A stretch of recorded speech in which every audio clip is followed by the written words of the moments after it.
What up, dudes? It's Gaz, and welcome back to another First Descendant video. So I have a bit of a new player guide today. We're going through the entire Albion city and what each vendor and quest thing does in the city, so it can help explain to you what all this stuff does as far as knowing everything in the town. So let's get right into it. I will be sprinkling in some tips here and there and explaining what each thing in the town does. Pretty in-depth, so let's get right into it. If you enjoy these types of videos, I'll be doing tons of guides on the First Descendant. I'll also be streaming this live on my live stream channel in 20 minutes after this video goes up. So go on and check out the live stream channel. I'll have drops and all that stuff active as well. Okay, so let's start with the first thing. So we're starting at the far end of the town here. So we got the Albion town here in the First Descendant. So we got all this different stuff. We're going to explain what all this stuff does individually, and I'm going to give you some tips and tricks along the way, okay? So let's start off with the first thing over here with the Prime Hand. This is what you're going to increase your Mastery rank with. Now, unlike some other games, what Mastery rank does in the First Descendant is very extensive. For example, for Mastery rank 11, we're going to be getting more mod capacity on our weapons and our Descendants. We're getting more inventory space and more consumable slots. A lot of stuff here. Now, the thing is, when I got Mastery rank 10 in this game, I actually got an extra mod slot on my weapon. So getting increased Mastery rank is going to help you a lot to get more space on your weapons. Not only are you getting more mod capacity, you're getting more mod slots. I went from 9 mod slots on weapons to 10 mod slots on weapons when I hit Mastery rank 10. How do you get Mastery rank in the First Descendant? It's very similar to in Warframe. You just level up stuff for the first time. So for example, now that my bunny is level 40, my bunny is no longer giving me Mastery rank. So if I wanted to get more Mastery rank out of my Descendants, I would need to switch over to my weapon, who's level 14, and level him up to level 40. That being said, if I was a Forma, or whatever it's called, Crystallization Catalyst on Bunny, that would still not give me any more Mastery. My Mastery rank for Bunny is done, because he's level 40 now. If I used Ultimate Bunny would give me new Mastery rank, because she's technically different than normal Bunny, okay? That being said, I have to go farm Bunny Ultimate before I can actually grind her out for Mastery. Additionally, beating a mission for the first time will also give you Mastery rank as well. So yeah, there's no Mastery rank test, just come over to these Prime Hands in the city to get your Mastery rank increased. That's your first thing covered. Let's move on to the next thing that we want to talk about here. That's going to be these operations and the inbox. Okay, so these operations aren't really that complicated.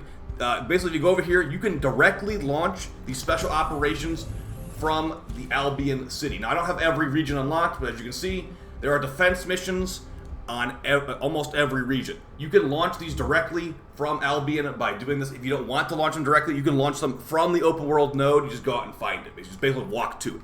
These are not super important tabs over here. Just if you want to directly launch a defense mission, you got that right here. And very similar vein, you can directly launch a public event infiltration mission from here as well. So you can go find these directly in the open world or launch them from here. It's really not going to be a big difference. Just a direct route from the city. This doctor character over here doesn't really do anything. I'm pretty sure she's important in the story, though. What can I do for you? Okay, so that's all this corner stuff. Now, this is very important. Now, this is a big tip I want to give to you guys as you are a new player to the First Descendant, or if you're considering playing the First Descendant. This is your inbox. It's where you get things like drops. It's where you get things like compensation gifts from the devs. Now, we have been having some pretty bad server issues on the second day, basically.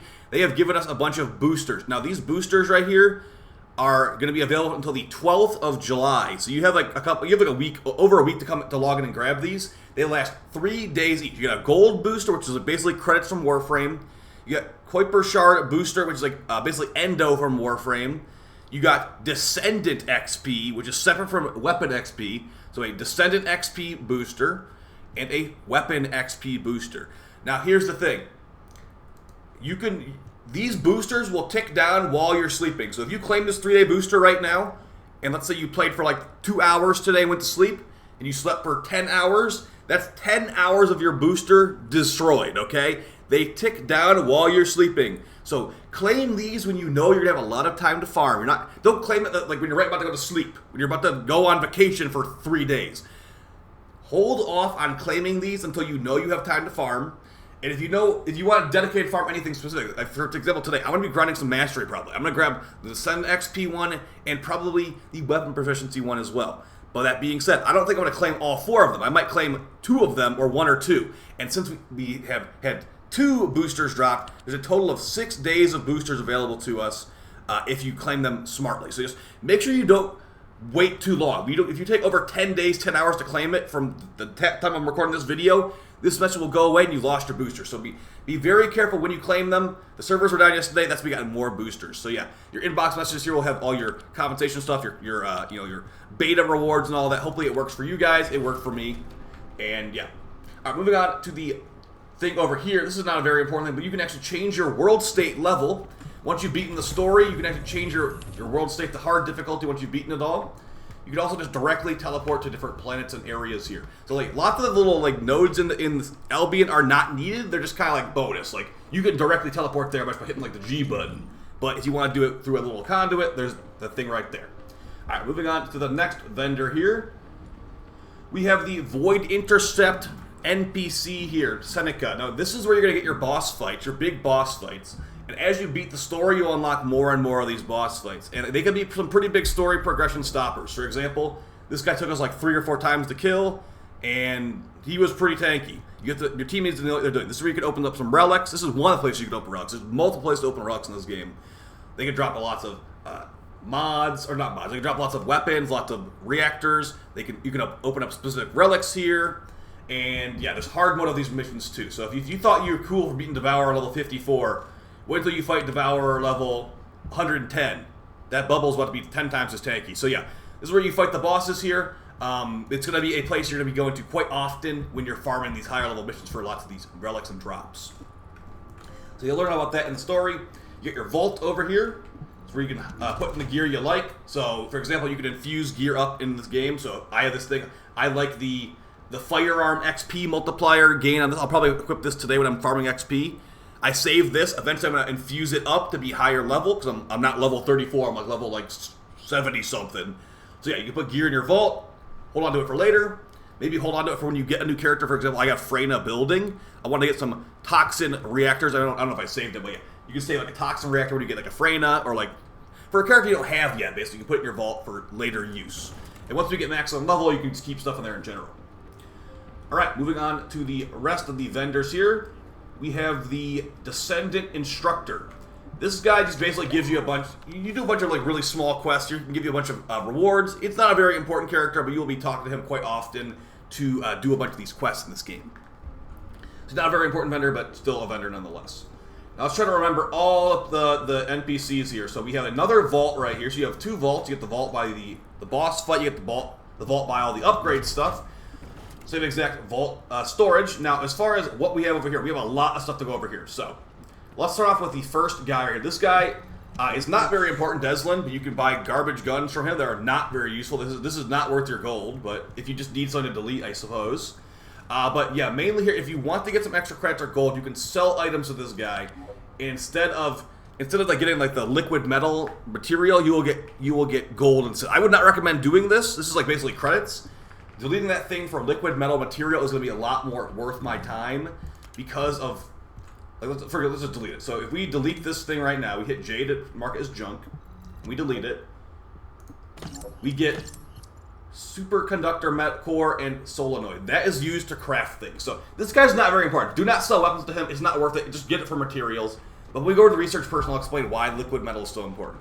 Next vendor here, we have the weapon like changing thing here. You can level up weapons here with using the specific item. So for example, I've got a level 57. I just got a level 1 legendary rocket launcher yesterday. If I want to infuse the weapon to increase the level, I would need something that's not locked. So I'd unlock this, for example.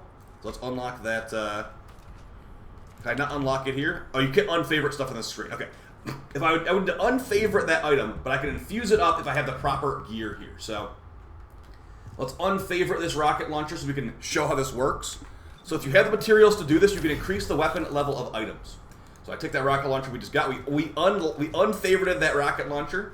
Now we can choose what item. So we have a level 1 rocket launcher. We're going to make this level 1 rocket launcher level 76. So we're clicking the level 76 rocket launcher. We have built this precision phase exchanger material. And as you can see, it takes 250 liquid metal to build this. So you got to be pretty careful with how you're building these. So hopefully this rocket launcher is good. We're going to try it out either way. We infuse it up. And now the rocket launcher is level 76. That's pretty much as high level weapons as I have right now. So that's how you can do that. One of the things there. You can also re-roll the weapon stats. So if, for example, I want to re-roll one of these weapon rolls, I don't want to right now because they have pretty good rolls right now. But let's just say I want to re-roll. I don't want to re-roll any of this, but let's say I want to re-roll this machine gun I have here. I can choose to re-roll it. I need one of this material, but if I choose to lock in specific, let's say I want to lock in the base fire damage, you click on the fire damage. Now, as you see, it uses 2 of this re-rolling resource, but I've locked in one of my stats. It will keep the fire damage on it when I roll it. But let's say I want to roll, let's say I loved everything about besides one roll. I want to keep firearm attack, order of truth damage, and fire damage. Look at that. You're using 20 of these things to lock in a tri-stat. So it gets really expensive to lock stuff in, guys. Be very careful on the screen. You could easily waste a lot of this fine adjustment control axes. But yeah, this is where you reroll your stuff, and it shows you what stats you can get and all that stuff too. So pretty cool either way. Moving on to the last parts of this here, you can enhance the unique ability of a exotic weapon. So for example, I got the Zeister's Devotion, probably one of my favorite hand cannons. I have a dupe of this ready to go. We will show how this works. You could infuse dupes of weapons into other weapons to increase the unique ability. So for example, my Zeister's Devotion ability will be increased in power once I sacrifice a dupe Zeister's Devotion to the role that I like. So that's going to be something involving dupes. And then the last one's reactor enhancement. You could enhance the level of the reactor. So like for example, like I said earlier, got that level 24 reactor. We'd increase that reactor to like higher level, and it will increase the percentage of the abilities on there too. So yeah, a very important station right here. Lots of things involving weapons are going to be utilized right there. You got another inbox for your like Twitch drops and stuff here by the vendor. Now we have the simulacrum here. I will show the simulacrum here in a second. We have the simulacrum right here from Sienna.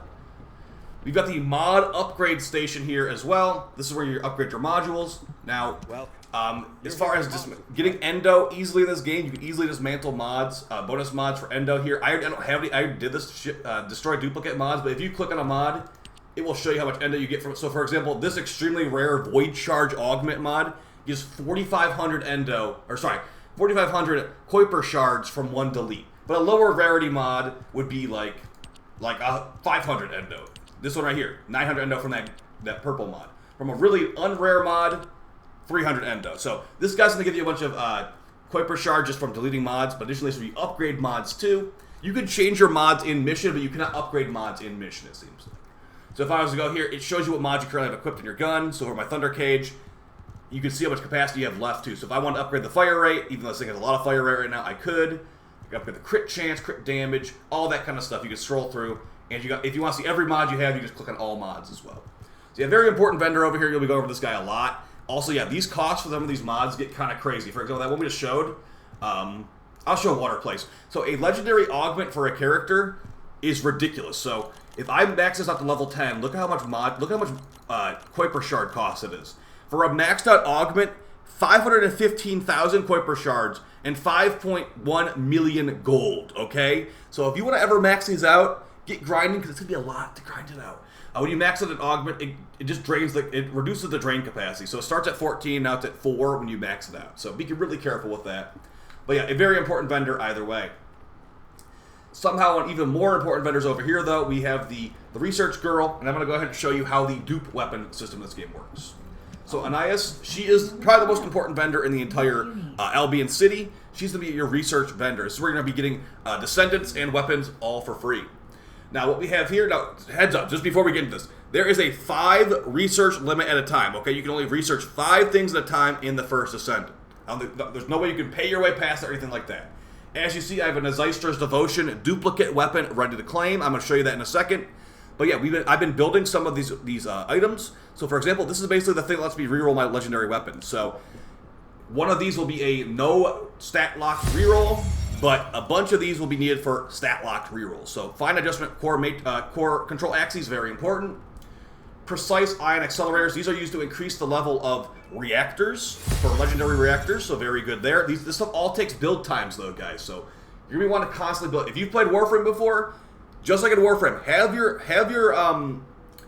foundry constantly going. You only have 5 things at a time too, so make the most out of it. But yeah, I got a frame builder here. I got these parts to drop all in game, so you can get these characters in game. It tells you very easily how to get these things in game. I got a bunch of reroll stuff going right here, and I've got this Zeister's Devotion. Now, if I wanted to build a bunch of other stuff, you could actually, if let's say I want a specific weapon, let's say I want the Smithereens. They make it very easy for you to understand where the stuff comes from. So I go over to the item that I'm missing. I'm missing the Smithereen Synthetic Fiber Blueprint. You hit F for Acquisition Info. It tells you exactly what mission these come from. If you click on it as well, it will show you where it will be. So if I want to get the relic for this, I go to the White Knight Gulch and do the Block Kuiper mining mission. They tell you how to get this stuff really easy. That's how I got the Toxin character Freyna. I just did control. I just did show me where it is, game. They told me where it was, and now I have the Freyna building. It's as easy as that. So it does take 16 hours, but yeah, we did get the Freyna parts just from all the stuff the game told us to do. So very easy. So you need to go over to her a lot because she's going to have a lot of very important research for you, including new frames and weapons. Speaking of new weapons, let's get on to Zeister's Devotion so we can show the dupe system of this game in effect. Okay, so this is a hand cannon I like. Let's see, because these are also randomly rolled, so let's see what kind of roll we got here. So since the hand cannons are randomly rolled, we have this one already with toxin damage, weak point damage, and some other stuff. What's the new one we got? Okay, the new one we got is crit chance, rounds, increased magazine size, and not really extra damage to Order of the Truth and Legion of Immortality. So not exactly the best, but that's okay. We didn't want it to be good anyway because we were infusing that one into the one that we already were using with Toxin on it already. Built-in elemental weapons in this game are really good. Okay, so we go over here and we do Enhance Unique Ability. It might be locked, but it should hopefully not. So we take our level 76 one that we want to keep. We take our new dupe right here. And as you can see, we have... Okay, so we get some big upgrades here. So Zeister's Devotion does a lot of things. One of the things it does is when you get a crit on an enemy, it will debuff them and give them minus defense. If I put a dupe of Zeister's Devotion into this weapon, I get more defense reduction from my debuff. Additionally, this thing gives shields to your teammates when you shoot them. If you drain your MP, it gives more shields now, and it's less MP cost. So good stuff all around. So getting dupes of legendary weapons or exotic weapons will make them even stronger over time. So I need more Zeister's Devotion. Looks like I need a total of 3 more after this one to get maxed out debuff and all that stuff. So Zeister's Devotion, one of my favorite hand cannons, it's upgraded now, and now we're even stronger than ever. So that's going to be basically it for my Albion City overview, guys. Hopefully I remembered everything here. Yeah, the Simulacrum is right here, so you can go to the Simulacrum and test your stuff out. I have not used it too much, but there is a Simulacrum, so let me know how you guys are feeling about the first set in the comments down below. I've been having a great time with it. It's not perfect. No game is perfect, but I'm having a really good time, and hopefully you're having a good time too. The city is very feature-rich. If you've played a lot of Warframe and Destiny, you're going to understand this stuff quite a bit. Yeah, here's the Simulacrum right here. I have not really used it at all. Let's just see how this works. Laboratory settings. Vulgus Invincibility. Okay, so you can summon any of the factions, too. So you have Vulgus level. You can change their level. That's cool. What level can they go to? Level 100 maximum. Vulgus quantity. You can have 9 Vulgus. Let's just spawn them and see what happens. Okay, so yeah, there's literally a Simulacrum here. That's nice. That's very nice. So there you go. Either way, I'll see you in the next video. Appreciate all support. Enjoy the first Descendant. Enjoy Warframe. Enjoy all the games you're playing, and take it easy. Peace.